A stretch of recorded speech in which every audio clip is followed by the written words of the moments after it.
Hello, good people. You're welcome to Moments of Inspiration, your favorite inspirational program about hymns and hymnology and hymnody and hymn singing, all things to do with hymns and psalms, Christian music, specifically church music.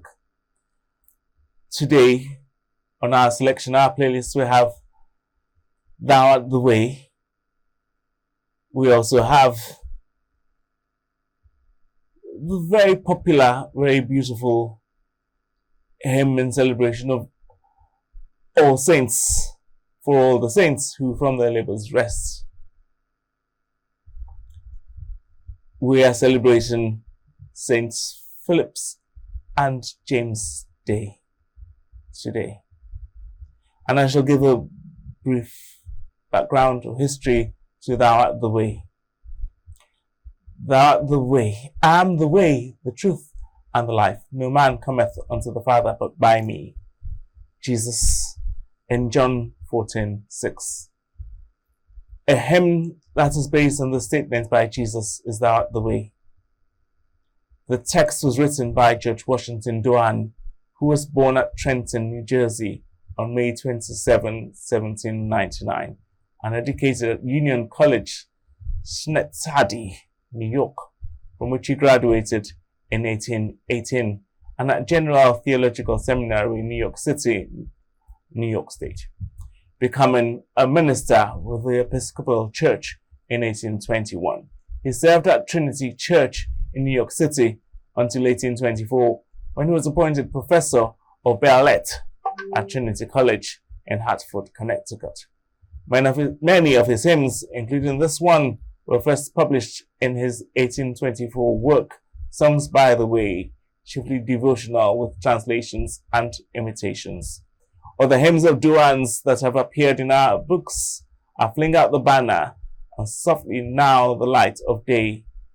In 1828, Doane became minister at Trinity Church in Boston, Massachusetts, and then became Bishop of New Jersey in 1832. At the age of 33, youthful age, where he remained for the rest of his life.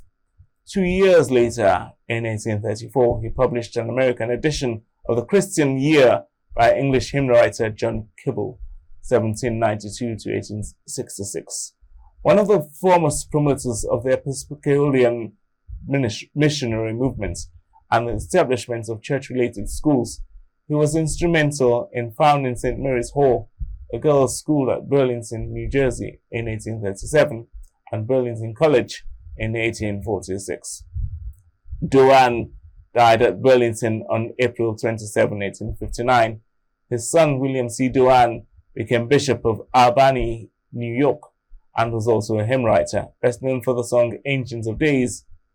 Thou Art the Way has the distinction of being the only hymn by an American author in the original edition of the monumental English hymn book, Hymns Ancient and Modern, published for the Anglican Church in 1861. The tune Sorely was composed by an English musician who was well known as an organist and conductor, James Walk, 1837 to 1901. The usual date given for its first publication is 1860, but it may have actually been produced as early as 1857. Among hymn books published by members of the Lord's Church during the 20th century for use in churches of Christ, the song appeared in the 1922 edition of the 1921 Great Songs of the Church, number 1, and the 1937 Great Songs of the Church, number 2, was edited by E. L. Jorgensen. The 1935 Christian Hymns, number 1, the 1948 Christian Hymns, number 2, and the 1966 Christian Hymns, number 3, all edited by L. O. Sanderson. The 1963 Abiding Hymns, edited by Robert C. Welk, and the 1963 Christian Hymnal, edited by J. Nelson Slater. Today may be found in the 1971 Songs of the Church, as well as, of course, in our New Anglican Hymn Book, among several other hymn books.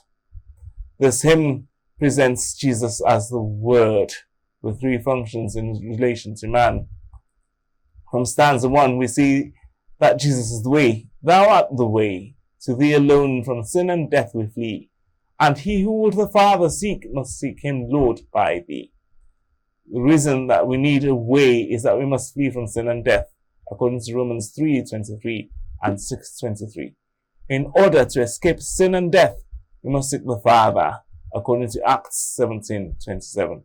Believing in Jesus is the only way that we can seek the Father and pass from death unto life. John 5:24, as well as Romans 10. From stanza 2, we see that Jesus is the truth. Thou art the truth. Thy word alone true wisdom can impart. Thou alone canst instruct the mind and purify the heart. True wisdom, of course, comes only from God. Proverbs 9:10 and James 1:5. The scriptures inspired by God are given to instruct our minds in righteousness, according to 2 Timothy 3, verses 16 and 17. It is only by the truth of Christ that we can be made free from sin and purified in heart. John 16:7-13, John 8, the opening verses, and 1 Peter 1:22. From stanza 3, we see that Jesus is the life. Thou art the life. The rending tomb proclaims thy conquering arm, and those who put their trust in thee, nor death nor hell shall harm. The empty tomb proclaims Jesus as the conquering Son of God. Romans 1:3 and 4. Therefore, we should put our trust in him, according to Ephesians 1:11-14. Because Jesus is the resurrection and the life.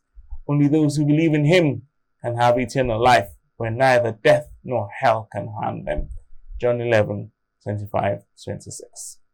From stanza 4, we see that Jesus is the true and living way. Thou art the way, the truth, the life. Grant us that way to know, that truth to keep, that life to win, whose joys eternal flow. Through Jesus Christ alone, we can know the way. Matthew 7:13 and 14. Through Jesus Christ alone, we can find the truth. John 8:32. Through Jesus Christ alone, can we win eternal life by believing on his name. John 20:30 and 31. Enjoy. Thou art the way to thee alone.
We have for the saints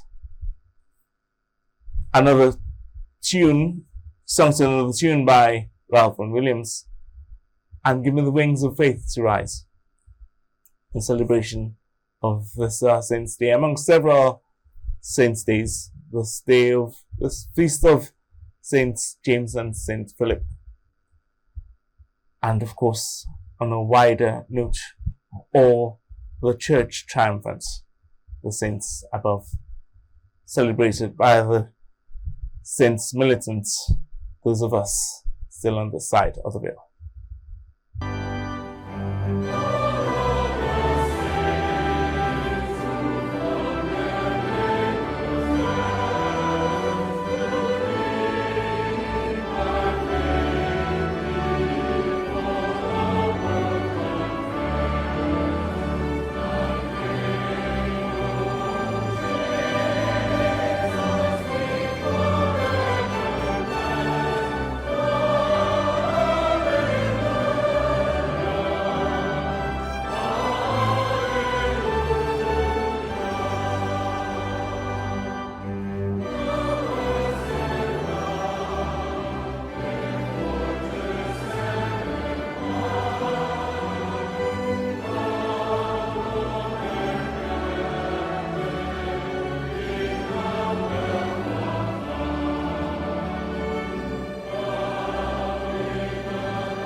you've enjoyed as usual, our selection of hymns.